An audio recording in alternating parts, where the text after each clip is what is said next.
Malaysia tidak iktiraf tuntutan waris Sultan Sulu.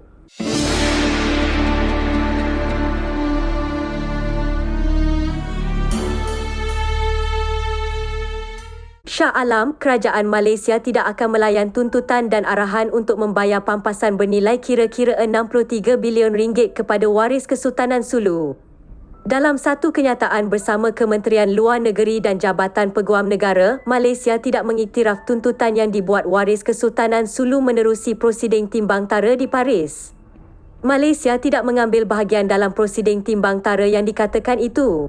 Malaysia sentiasa menegakkan dan tidak pernah mengetepikan kekebalan kedaulatannya sebagai sebuah negara berdaulat.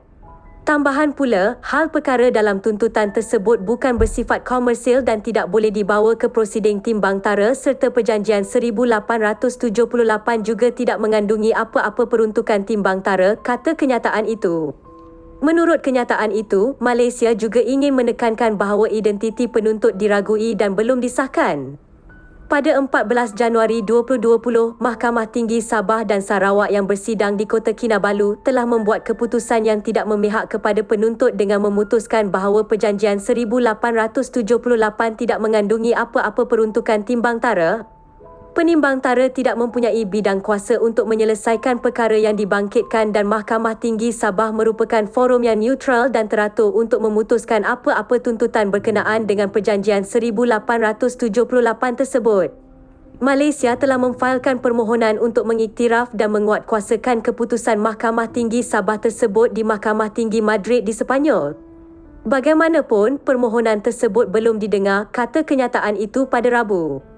Jelasnya kenyataan itu pada 29 Jun 2021 berdasarkan permohonan Malaysia, Mahkamah Tinggi di Madrid, Sepanyol telah memutuskan bahawa serahan notis di bawah prosiding pelantikan penimbang tara bagi maksud tuntutan tersebut tidak diserahkan dengan teratur kepada Malaysia selaras dengan peraturan-peraturan antarabangsa dan undang-undang Sepanyol berkenaan keputusan pembatalan. Ia juga tidak selaras dengan keputusan kes sebelum ini di bawah Mahkamah Tinggi Madrid bagi maksud proses serahan kepada negara berdaulat. Akibat daripada keputusan pembatalan tersebut, Daris tanpa bukan lagi seorang penimbang tara dalam prosiding timbang tara tersebut dan semua keputusan Daris tanpa termasuk Final Award adalah tidak sah dan terbatal. Malaysia menolak sepenuhnya Final Award bertarikh 28 Februari 2022 yang telah dikeluarkan oleh Daris tanpa, katanya.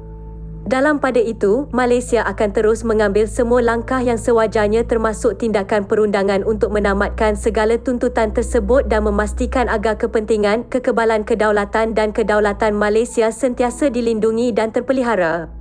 Pada Isnin, laman web berita Sepanyol La Information melaporkan bahawa penimbang tara Sepanyol Gonzalo Stampa mengarahkan Malaysia membayar pampasan kepada waris Sultan Sulu itu sekurang-kurangnya $14.92 bilion bersamaan $62.59 bilion ringgit.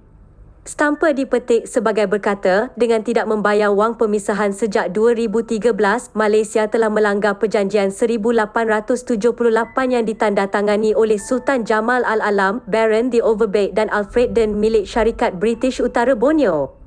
Justru katanya, Malaysia kini mempunyai 3 bulan untuk membayar pampasan tersebut atau berisiko membayar faedah melainkan anugerah tersebut dibatalkan.